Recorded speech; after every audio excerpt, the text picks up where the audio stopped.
मोरे रामा मोरे राम ए भोले जोगिया हो राम।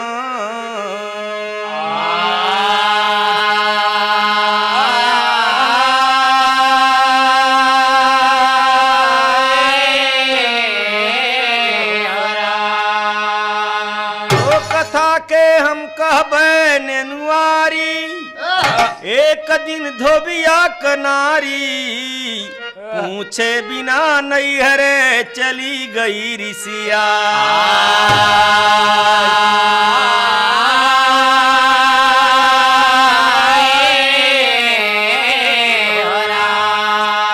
रामा रामा रामा रामा अरे मोरे रामा पी करिया भगवान के भई।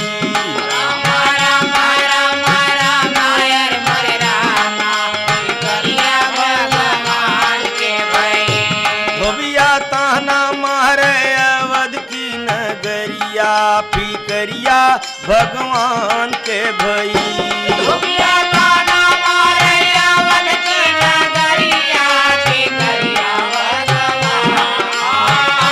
धोबिया ताना मारे अवध के नगरिया पी करिया भगवान के भई। बीता ढेर दिन आई धोबिनिया धोबिया देखी गवारी सियाई। इतना दिना कहाँ तय रहले के करे घर में सुंदर जाय। कहे धोबिनिया रहे नैहरे सच्चाई तो से दई बताई। धोबिया बोला सिना कौन बा हमसे गईली दगा कमाई।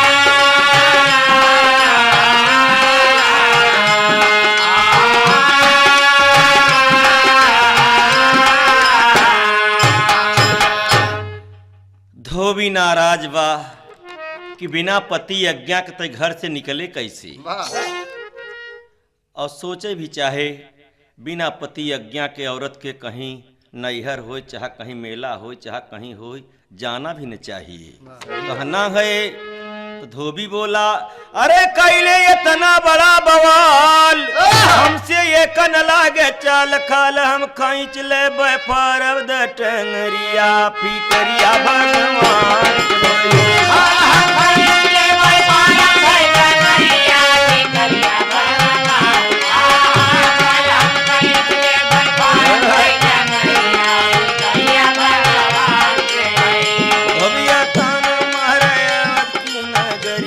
पी करिया भगवान के भई।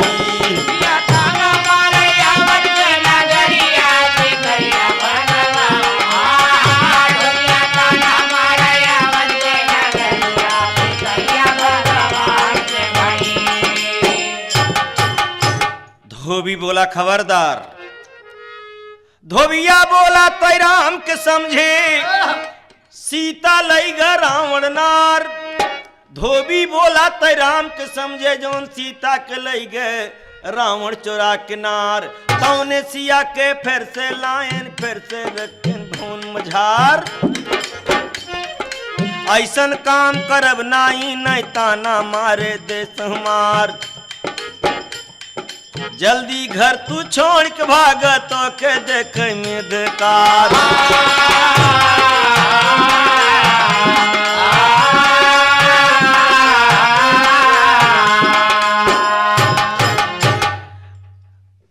एक जगह तुम्हें हरारू गलत जरूर कहेस कि बिना पति की आज्ञा चली गई, लेकिन एक झटका धोबी भी अच्छा तो नहीं कर रहा है कि जो घरे से फटकार के निकारता मेरे दोस्त और ताना मारता ऊपर से कि राम के समझे हो कि सीता के लई गवा रावण ढेर दिना रखे सो फिर के लिए आए कि अपन फिर अयोध्या में रखे हैं। मेरे दोस्त बिरहा तो धोबी बहुत तरह फटकारी और देने लगा हजारन गारी। न होशियारी लगे छोड़ दे मधुरिया पी करिया भगवान के भई। होशियारी लगे छोड़ा मधुरिया पी करिया भगवान।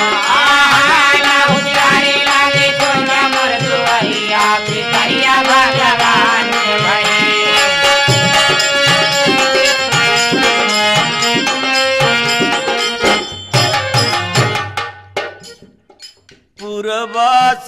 के उ सुनत रहा जी। जाके राम से दिया बताए। राम जी सोचे मन में लागे, मन ही मन में रहे घबराए। मर्यादा कैसे अब बची हैं, धोबी ताना है सुनाए। लखन लाल से बोले राम जी, सीता घर से देव भगाए।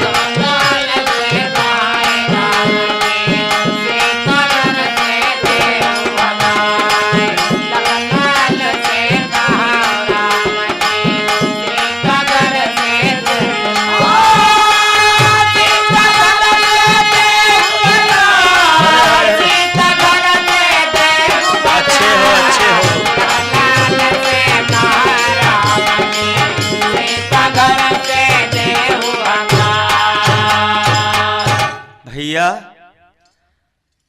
सीता जी को जल्दी से हियाँ अयोध्या से कहीं ले जाओ, जंगल में छोड़ आओ। एक बात आप ध्यान दें, पूरा अयोध्या के लोग रहे एक धोबी के कहे पर राम मर्यादा पुरुषोत्तम मर्यादा रखने के लिए धोबी के बात समझ के घर से निकार था। उस समय सीता के पेट में बच्चा, और पूरा अयोध्या के लोग ही नहीं कह सका कि राम ऐसा न कर। कोई नहीं कहा। बिरहा मेरे दोस्त कहना है तो लक्ष्मण लइके चले बिरनवा, धोखा में छोड़े बिया बनवा। अरे लौटती बेरिया लक्ष्मण रोवै भरी नजरिया, फिकरिया भगवान के भाई। फिकरिया लक्ष्मण रोवै भरी नजरिया, फिकरिया भगवान।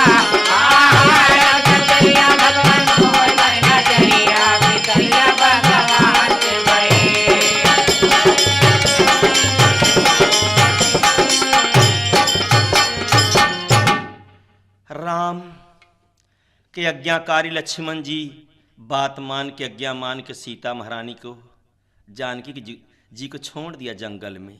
लेकिन छोड़ तो दे, लेकिन लौटे तो रोवत भाई लौटे। काहे न रो? इसलिए रोए कि एक वनवास तो भाई दुख गवई नहीं रहा, और दूसर वनवास फिर माता जी की। मेरे दोस्त भी रहा। जब लक्ष्मण जी हर रोवत की चलावत है, सीता जब अकेल पर तो देखी तो आगे पाछे क्यों नहीं दिखाता, तब रोवत बहुत दुखित हो के रोवत है।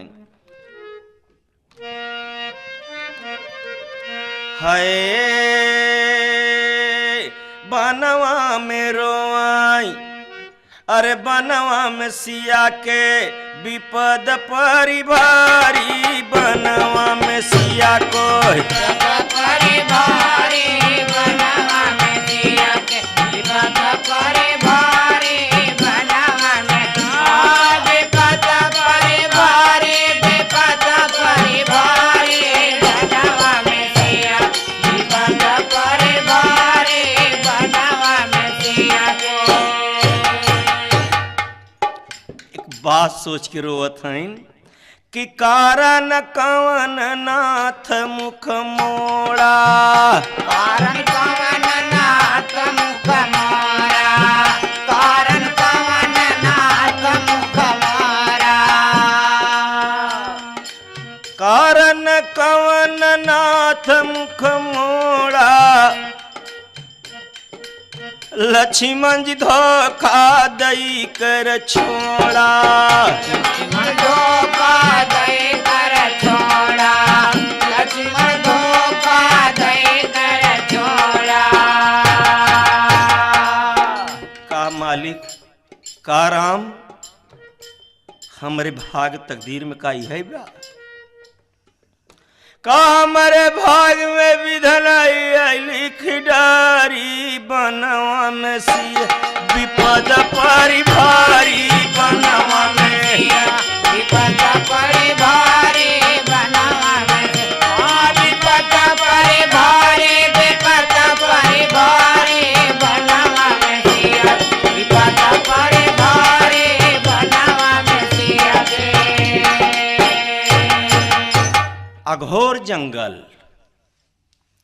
अघोर जंगल में सिया बिलाप करके रोवत फूट फूट के, लेकिन कोई सुनने वाला नहीं। रोवत रोवत भयंकर जंगल से कुछ गंगा जी किनारे जब पहुंची, एक सीता मढ़ी उनके नाम से घाट भी बना। आगे बात कथा में आपके सुने के मिले। दोस्त जब हुआ पहुंची तो एक ऋषि रहते थे, वाल्मीकि महाराज जी रहते थे, मुनि जी। तो रोवत आवाज सुना मुनि ज्ञानी, रोवत आवाज सुना मुनि ज्ञानी, रोवत आवाज सुना मुनि ज्ञानी, रोवत आवाज सुना मुनि ज्ञानी, और काहे बद रोवत हऊ महारानी, काहे बद रोवत हऊ महारानी, काहे बद रोवत हऊ महारानी। के कवन काहे रोते भैया, का बाता? बाबा का करबे पूछ के, कहे नहीं बेटा बताओ का बाता? कहाँ पता नहीं राम। हाँ राम, राम के आवाज सुने तो वाल्मीकि चिहुके के, अरे हाँ महाराज राम। का नाम बेटा? कहे जानकी जी महाराज। हिया कैसे? कहाँ पता नहीं राम, पता नहीं राम, दिए हमके कौले कारण घर से निसारी बनवा में रोत। पता नहीं राम काहे दियन घर से निसारी बनवा में सिया के, विपद परी भारी बनवा में सिया के, विपद परी भारी बनवा में सिया, विपद परी भारी बनवा में सिया, विपद परी भारी, विपद परी भारी, विपद परी भारी बनवा में सिया, विपद परी भारी बनवा, विपद परी भारी मोरी राम, मोरी राम, मोरी लक्ष्मण हो मोरे राम, मोरे राम राम राम राम राम, मोरे राम राम राम। पता नहीं बाबा, पता नहीं बाबा हमके दिहन घर से निसारी बनवा में से, विपद परी भारी बनवा में, विपद परी भारी बनवा में सिया, विपद परी भारी, विपद परी भारी बनवा में सिया, विपद परी भारी बनवा में सिया के। बाबा बाबा हमके स्थान बताओ मरे के बाबा। बाबा हम जिंदगी अपन खोआ चाहिए तो बाबा ये अपमान बर्दाश्त के खिलाफ बाबा। माफ करना सुने वाले मित्र, औरत जब अपमानित होती रामचंद्र तो अपन जान खो देती। सही बात। ये त्रेता द्वापर सतयुग से बात चली हुआ था। आजकल ते और बेचारी कतों दर्जा दहेज के नाते, कतों अपमानित के नाते तमाम औरत मारी काटी जात हैं, स्वयं जान दे देते हैं। कहना है बाबूजी, आप तो समझदार हैं श्रोता भैया, सीता जी बहुत अपमानित हो गए बाबा, हमके सिर्फ मरे के बताओ बाबा और कुछ न चाहे। बाबा हमारे पेट में बच्चा है बाबा। बाबा बड़ा दुखी हैं, कह रही राम मर्यादा पुरुषोत्तम ऐसी हालत में कैसे निकाल दिया। ये बात दर्द लगी तो वाल्मीकि महाराज कहत का है, मुनिवर काई तजू सब सोका। मुनिवर काहे तजो सब सोका, मुनिवर काहे तजो सब सोका। तेरे पुत्र बहादुर होगा, तेरे पुत्र बहादुर होगा, तेरे पुत्र बहादुर होगा। हाँ बेटा, बहुत बलवान बच्चा पैदा हुई बेटा।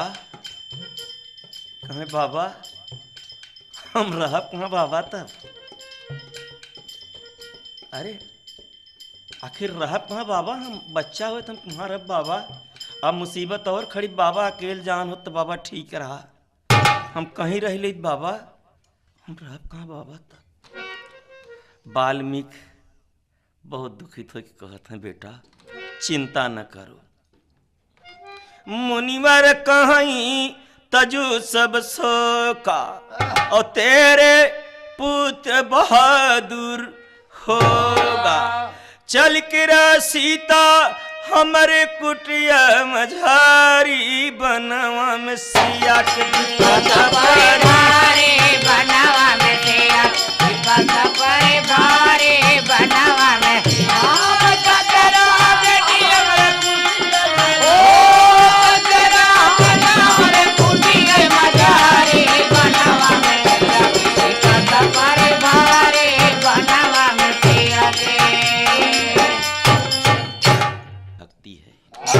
किसी भूखा के खिलाए देना यही भक्ति है, और भक्ति के दूसरा रूप और रंग नहीं होत, भक्ति कहीं नहीं जात। मेरे दोस्त कहा वाल्मीकि महाराज सब सेवा होए हमारे कुटी पर रहो महारानी ते चल। तो सीता राय मुनि के पास ऐसे ही बीती गया कईयो। अरे लड़का पैदा भइले बड़ा वीर बल करिया, फिकरिया भगवान के भैया। लड़का पैदा भइले बड़ा वीर बल करिया, फिकरिया भगवान। लड़का पैदा भइले बड़ा वीर बल करिया, फिकरिया भगवान के भई। और लड़का पैदा भइले ना, ओ लड़का पैदा भइले लालन पैदा भइलन बड़ा वीर बल करिया, फिकरिया भगवान के भई। लड़का पैदा भइले बड़ा वीर बल करिया, फिकरिया भगवान। लड़का पैदा भइले बड़ा वीर बल करिया, फिकरिया भगवान के भई। बड़ी खुशहाली बा, दो बच्चा जोड़ौरा बच्चा पैदा भई। वाह। देवता चेला चलानी सब जुटे हैं, गीत गाओ नहीं हो तो बाबा के कुटिया में जंगल में मंगल। वाह। काई सीता तोहरे त जान में ललनावा बना में छवि छाई हो। सीता तोहरे तबन मेरा लाना बन में छवि छाई हो। अरे बाजे बाजे चलानी कहत हईन का? कि अरे जब हो तू सीता रानी अवध नगरी आता, सोरा मचाऊ तू कहूँ वैद डॉक्टर बोलवाऊती हो। सीता दुई लाल तू त पैदा कैलियू, तनिक नहीं कहारी सीता पैदा कैले तनिक नहीं कहारी हो। बाबा जी हंस दे, सीता जी भी मुस्कुराए देन। अरे बाबा जी माला फेरत करे भजनिया, अरे राम का भजनिया न हो। रामा फूल देवता रही रे बरसाव हरि के गुण गावई हो रामा फूल रे फूल बरसावई हरि का गुण गावई हो रामा रे फूल बरसावई हरि का जय हो जागो भैया गावई हरि का गुण गावई हरि का गुण गावई हो देवता रे फूल बरसावई हरि का गुण गावई हो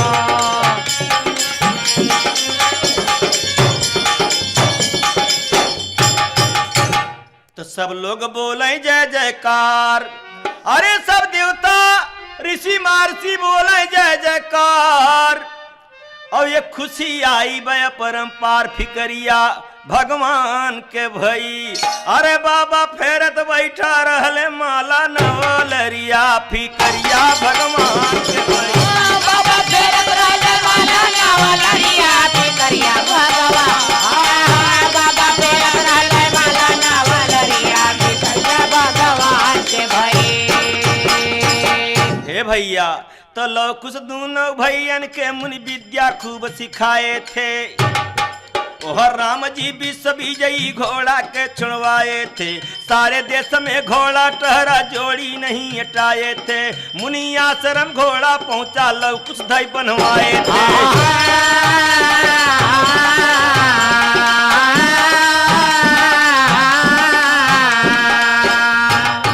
जानकी माँ पहचान गए कहे बेटा ये पत्र बंधा घोड़ा छोड़ दो कहे नहीं माँ कहे बेटा तुम न समझबो इनके साथ ऐसे से बहादुर वीर हैं कि पूरा लंका खराब कर दिया तो कहे माँ तो लव कुछ बोले चिंता जिन कर मरिया फिकरिया भगवान के बोले चिंता जिन कर मरिया फिकरिया भगवान बोले चिंता जिन कर मरिया फिकरिया भगवान के भाई चिंता न कर माँ घोड़ा बांध दिया बरगद में तब से आए बलि हनुमान राम कहा बजरंगी कहे हाँ मालिक कहे मालूम होता घोड़ा बन ही गया कहे जाई कहे जल्दी कर घोड़ा बना रहा बरगद में तब से आए बलि हनुमान क्रोध होते हनुमत ललकार्य लव कुछ नहीं कर परे बलवान हनुमान के पकड़ तुरंत नाथ के पूरा पकड़ के कान जहां घोड़ा बना रहा हूं इधर पेड़वध देन किया कल न काम हुआ पर हनुमान भइल नहीं हैरान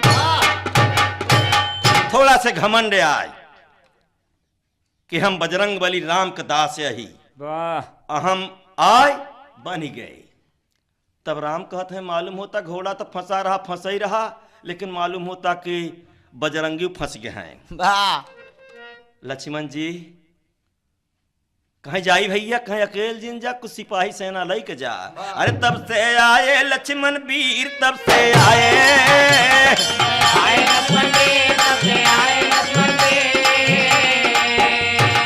तब से आए लक्ष्मण वीर साथ में सेना लई के तीर अरे बादी मिले सामने फारद खलरिया फिकरिया भगवान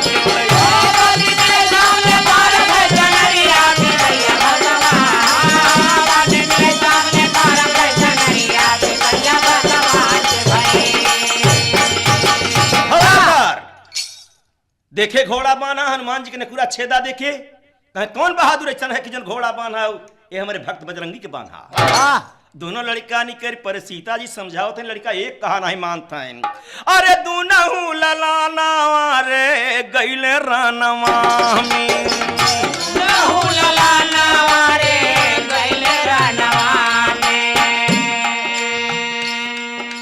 अरे दूनहु ललाना जब गईले रानवा ओहर लक्ष्मण का गोलिया रहली रे तैया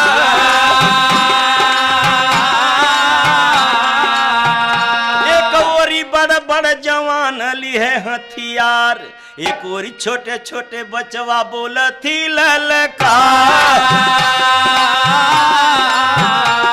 अरे आवा बीरावा तू लड़ाई समनवा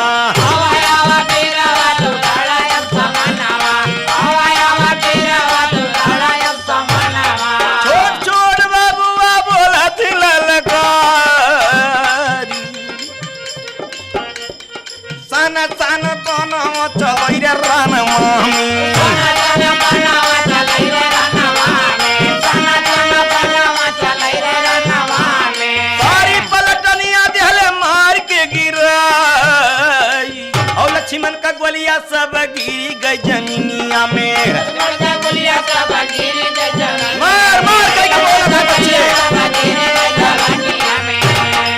सारा जवानवा दी है जमी पर सोवाए।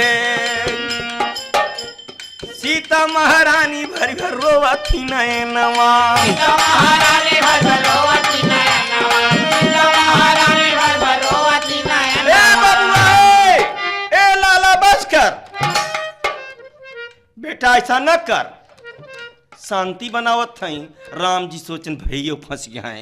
अरे तब से राम जी पहुंचे आई, ये दोनों बचवा के रहे बोलाई।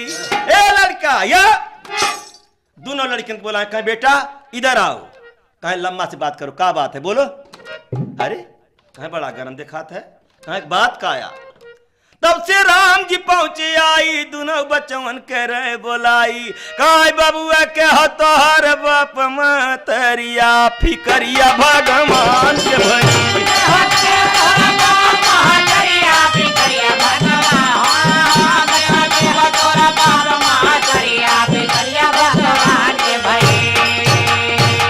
कहे बाप महतारी के पूछे का करबे यार, लड़ाई खोते है राव फकड़ लड़े।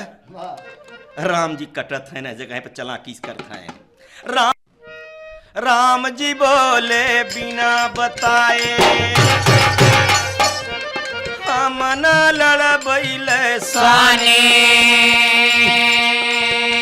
लौत नहीं कुछ कहत हैं, हे भैया कुछ बताई दे, नहीं सादा ही चला जाई हैं ये। तो लऊ कुछ बोले पिता न जानी।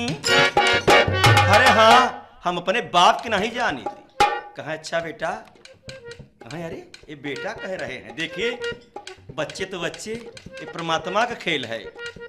लो कुछ बोले पिता न जानी, माता बंदे भी महारानी। तब श्री राम राम के आँख में श्रोता भरी आयल पानी। हर हर जब तक निहार, कहाँ है जानकी महारानी।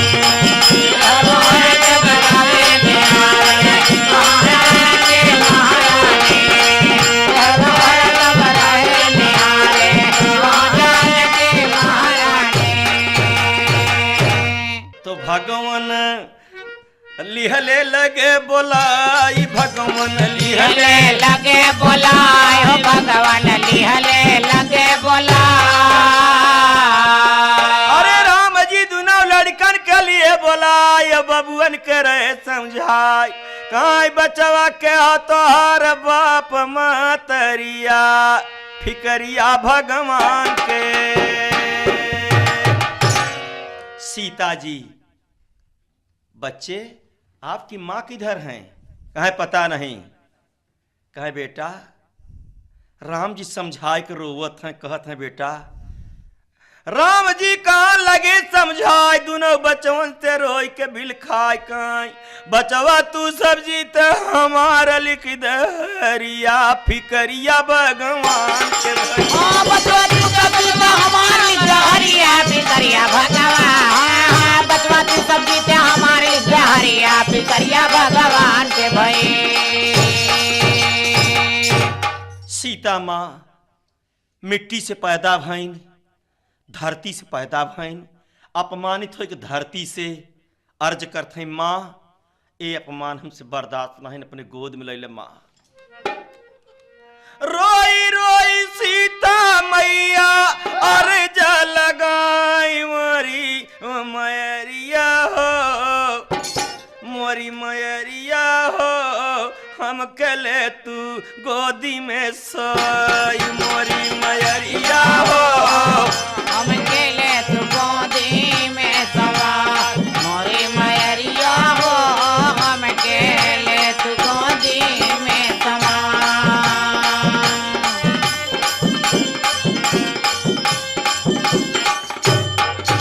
सब नया पमनवा रोवई, भारी भारी नयना मोरी मैरिया हो दुख सहलो न जाई। मोरी मैरिया होए दुख सहलो न जाय। मोरी मैरिया होए दुख सहलो न जाय। हट गईली धरती सिया गईली समाई। हाँ पाट गैल धरती सिया गैलिन समाई। भेट नाही राम कई सके गुण गाई। हाँ भेट नहीं राम कहे सबके गुण गाए। भेट नहीं राम कहे सबके गुण गाए। सीतामढ़ी मेला यस थान तीरथ माँ बिरनवा मोरी मैरिया हो दास गाव चरणों में सुनाए। मोरी मैरिया हो दास गावे चरण में सुनाए। मोरी मैरिया हो दास गावे चरण में सुनाए। सुनने वाले मित्र, अपमानित सीता धरती में समा गई। आज तक मेला लगता है आषाढ़ में नवमी पर, बहुत जबर मेला लगता है। सीता जी यहाँ समाप्त भई हैं, वह विश्वविद्यालय बनने जा रहा है। राष्ट्र है कहना है, का कहना है तो सुनने वाले दोस्तों जी और दास के तरफ से अमृत की घरिया पिया। अरे लागी बार बार हम बाबा के पैरिया फिकरिया भगवान के भैया। बाबा के पैरिया फिकरिया भगवान।